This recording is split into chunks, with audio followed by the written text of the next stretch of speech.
नमस्कार दोस्तों, मैं AK Maheshwari उत्तमांश IAS GK PCS में आपका फिर से बहुत बहुत स्वागत करता हूं। दोस्तों, आज मैं इकोनॉमिक्स का एक महत्वपूर्ण भाग वित्त आयोग लेकर आया हूं।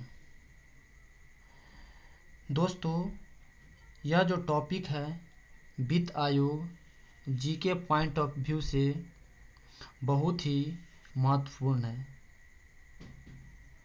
दोस्त, यह टॉपिक आपको प्रत्येक एग्ज़ाम में एक या दो क्वेश्चन आपको देखने को मिलेगा और यह टॉपिक आपको जब मैं अंत तक पढ़ा दूंगा तो आपको कोई भी क्वेश्चन यदि इस वित्त आयोग फाइनेंस कमीशन से क्वेश्चन आएगा, आप उसे सॉल्यूशन कर दोगे। तो दोस्त, हम यहाँ पर देख लेते हैं कि वित्त आयोग क्या है। एक सलाहकारी निकाय है, बॉडी है। किसका? तो गवर्नमेंट का, सेंट्रल गवर्नमेंट का। डायरेक्टली क्वेश्चन पूछा जाता है। भारत के संविधान के आर्टिकल नंबर 280 में केंद्रीय वित्त आयोग के गठन का प्रावधान किया गया है। दोस्त, यह आर्टिकल 280 ध्यान दीजिए, जो एक संवैधानिक निकाय है।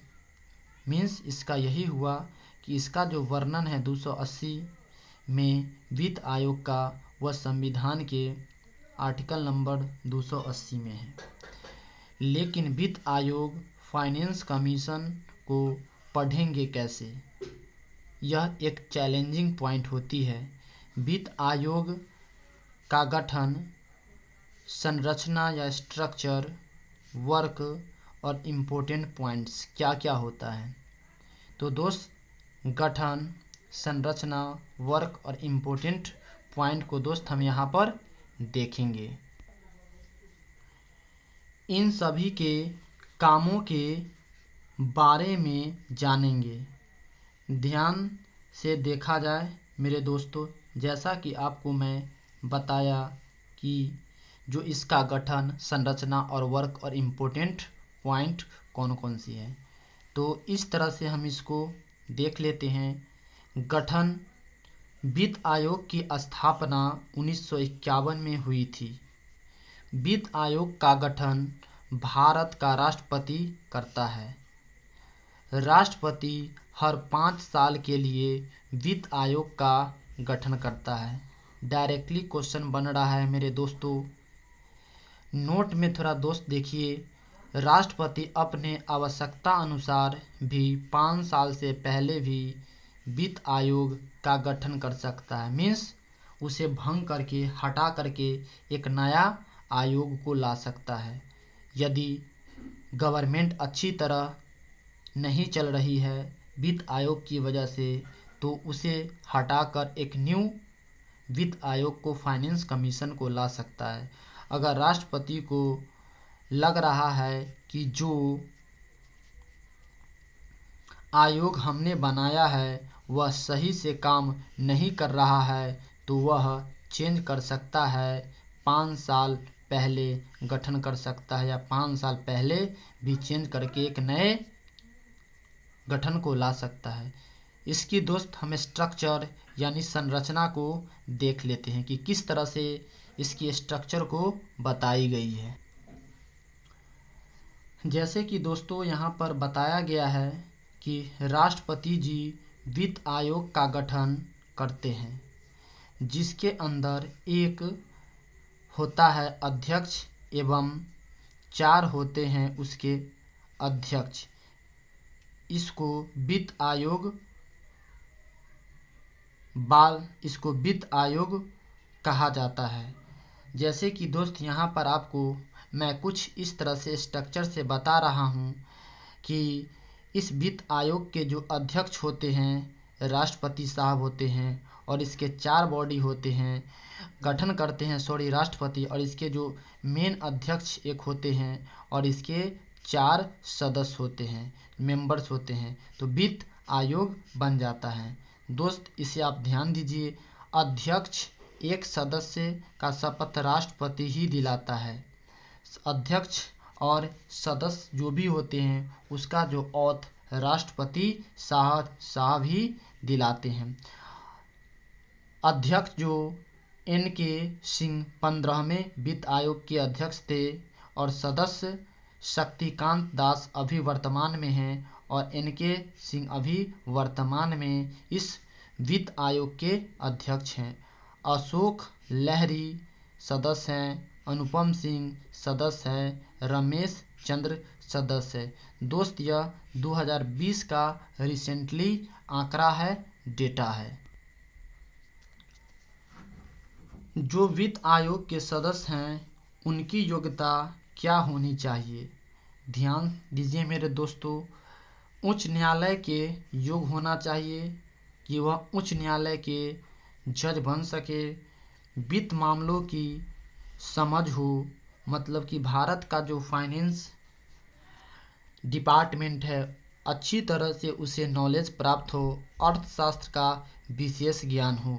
जैसा कि दोस्त आपको मैंने यहाँ पर जो 4 सदस्य को बताने की प्रयास किया है, यह जो 4 सदस्य है इसे उच्च न्यायालय के योग्य होना चाहिए और वित्त मामला में माहिर होना चाहिए और अर्थशास्त्र का एक ज्ञाता होना चाहिए।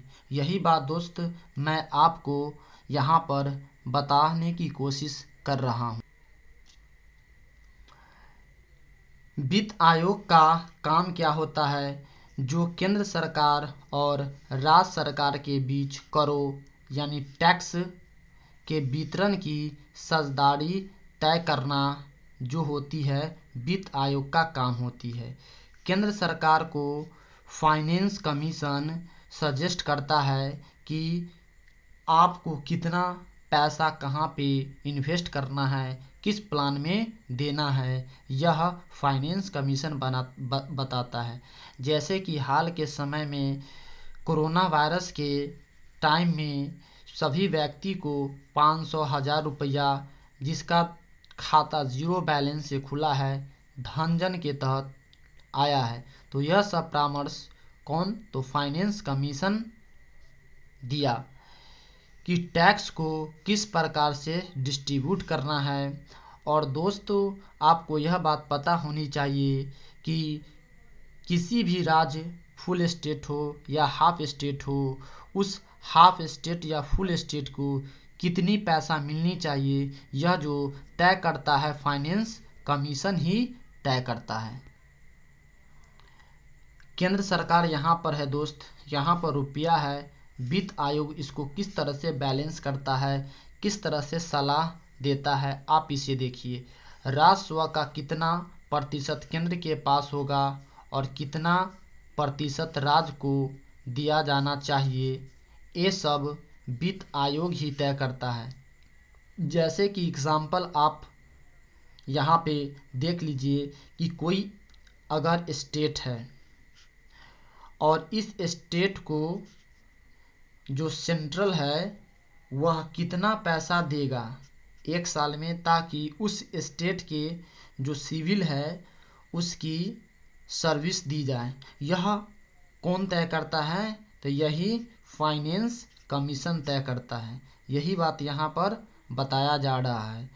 कर वितरण का लेखा जोखा भी वित्त आयोग के पास ही होता है और राष्ट्रपति दोनों सदनों के सामने प्रस्तुत करता है। प्रति वर्ष जब वित्त आयोग जब राष्ट्रपति को सौंपता है क्या चीज, तो यही कर वितरण का लेखा जोखा कि किस राज्य को कितना केंद्र के जरिए पैसा मिलना है, यह सब कौन?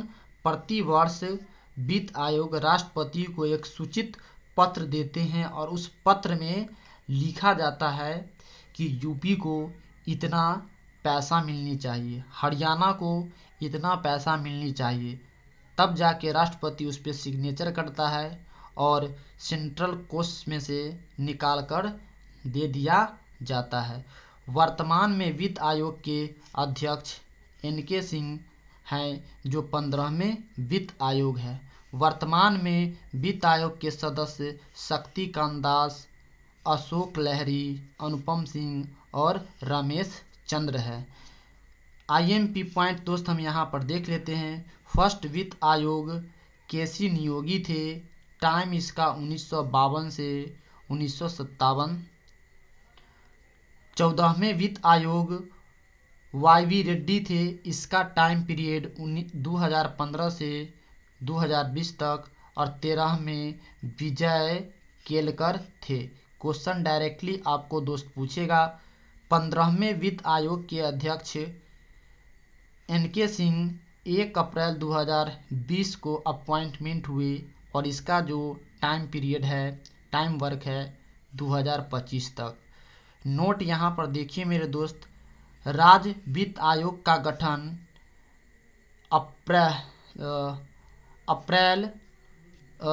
आर्टिकल 243 के 1 में किया गया है। तो दोस्त यहाँ पर यह लेक्चर समाप्त होता है। तो दोस्त यह लेक्चर आपको अच्छा लगा होगा तो आप इसे लाइक, सब्सक्राइब व अपने दोस्तों के साथ शेयर कीजिए। तब तक के लिए दोस्त धन्यवाद। फिर मैं एक